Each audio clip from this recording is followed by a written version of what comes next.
오늘 우리에게 주신 하나님의 말씀은 히브리서 3장 1절 말씀입니다. 우리 함께 성경을 같이 찾아서 읽도록 하겠습니다. 히브리서 3장 1절입니다. 함께 읽겠습니다.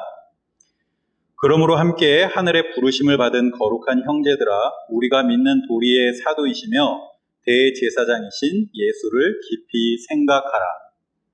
오늘 우리가 함께 살펴보는 이 히브리서는 유대교에서 기독교로 개종한 그리스도인들에게 쓰여진 편지입니다.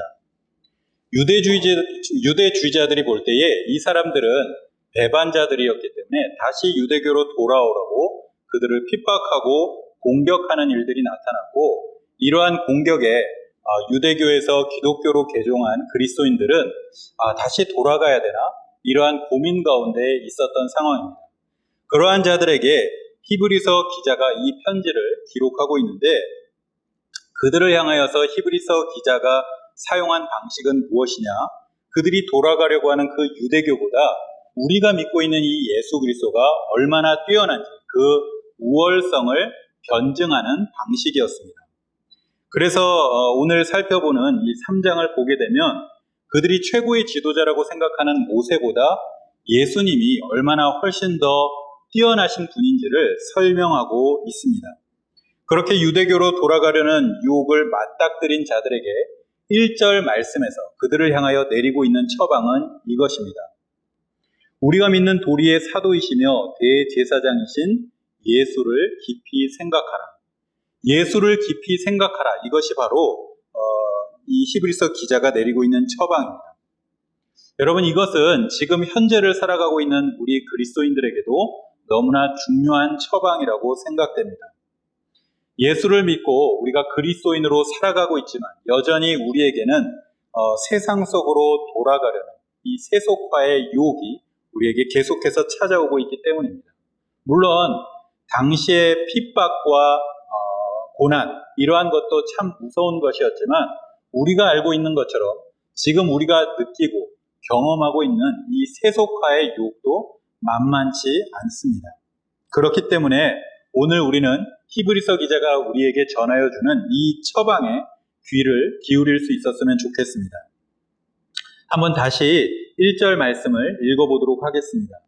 그러므로 함께 하늘의 부르심을 받은 거룩한 형제들아, 우리가 믿는 도리의 사도이시며 대제사장이신 예수를 깊이 생각하라. 세상의 공격에 믿음이 흔들리는 자들에게 내리고 있는 처방이 무엇이냐? 앞서 말씀드린 것처럼 바로 예수를 깊이 생각하라는 것입니다. 그런데 말씀을 보시게 되면 그냥 예수를 깊이 생각하라가 아니라 그 앞에 단서가 나옵니다. 우리가 믿는 도리에 예수를 깊이 생각하라. 우리가 믿는 도리에. 이게 무슨 말이냐면 우리가 믿는 믿음의 대상이신 예수를 깊이 생각하라는 겁니다. 이게 너무나 당연한 말씀이죠. 우리가 내가 무엇을 믿는지, 내가 믿는 그것에 대해서, 그 대상에 대해서도 명확하게 알지 못하는데 어떻게 우리의 믿음이 굳건하게 세워질 수가 있겠습니까? 그래서 저는 오늘 말씀의 제목을 믿음과 믿음의 대상이라고 한번 정해보았습니다. 우리의 믿음이 굳건히 세워지기 위해서는 우리의 믿는 대상이 무엇인지 누구인지를 정확하게 알아야만 합니다. 우리가 믿는 그 믿음의 대상이신 예수 그리스도를 정확하게 알지 못하고 막연하게 믿고 생각한다면 우리의 신앙은 강하게 세워질 수가 없는 것이기 때문입니다. 오늘 우리가 이 말씀을 통해서 내가 믿는 믿음의 대상이신 예수 그리스도를 분명하게 알고 확실한 믿음을 세워갈 수 있기를 소원합니다. 자, 오늘 이 1절의 말씀에서 보게 되면요, 우리의 믿음의 대상이신 예수님이 어떠한 분이신지 구체적으로 설명합니다. 무엇이라고 말씀하고 있냐면 사도이시며 대제사장이신 예수를 깊이 생각하라. 예수님에 대해서 깊이 생각하라고 이야기하면서 그분이 어떠한 분이신지 말씀합니다. 사도이시며 대제사장이신 예수님. 첫째, 우리는 사도이신 예수님을 깊이 생각해야 합니다. 둘째, 대제사장이신 예수님을 깊이 생각해야 합니다.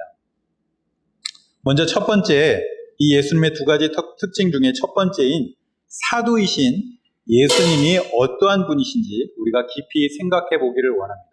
자, 사도가 무엇이냐? 사도는 보냄을 받은 자입니다. 예수님은 하나님의 뜻을 따라 하나님의 명령을 가지고 이 땅에 오신 보냄 받은 자였습니다. 하나님께서 주신 명령, 그 뜻이 무엇입니까? 그것은 죄로 인해 죽을 수밖에 없는 우리의 죄를 사하기 위하여 십자가에 달려 돌아가시고 부활하심으로 말미암아 우리에게 구원의 길을 열어주시는 것, 그것이 바로 예수님이 사도로서 받으신 사명입니다. 한마디로 다시 이야기하자면 복음을 위하여 예수님은 이 땅에 오신 것입니다. 그 예수님께서 우리에게 요한복음 20장 21절에서 말씀하십니다. 예수께서 또 이르시되 너희에게 평강이 있을지어다 아버지께서 나를 보내신 것 같이 나도 너희를 보내노라.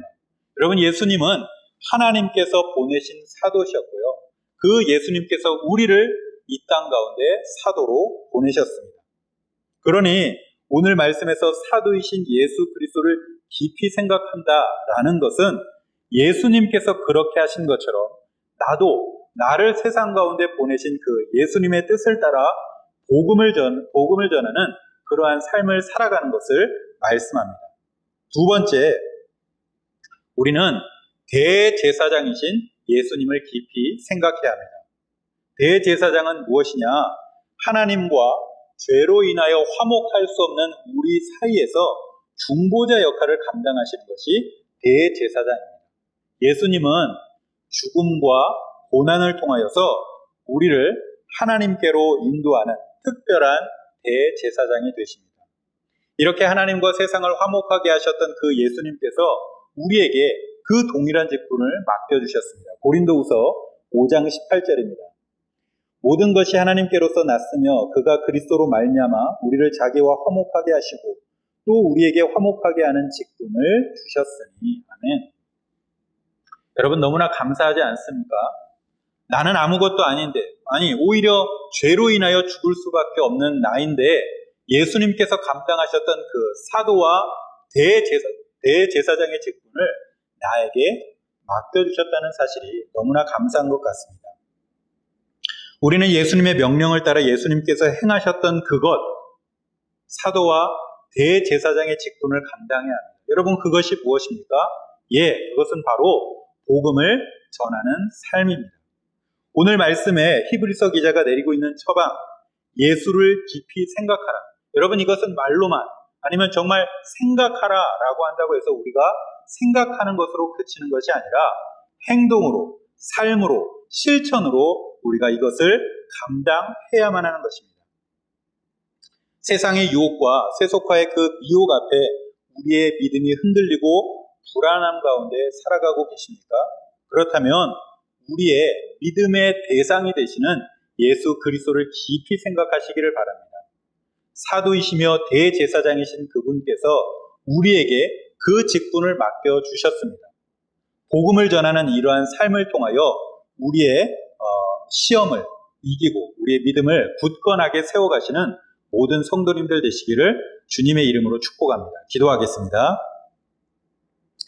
살아계신 하나님 아버지, 감사합니다. 하나님, 아무것도 아닌 우리를 살려주시고 또 우리에게 사도와 대제사장의 직분을 맡겨주심을 감사드립니다.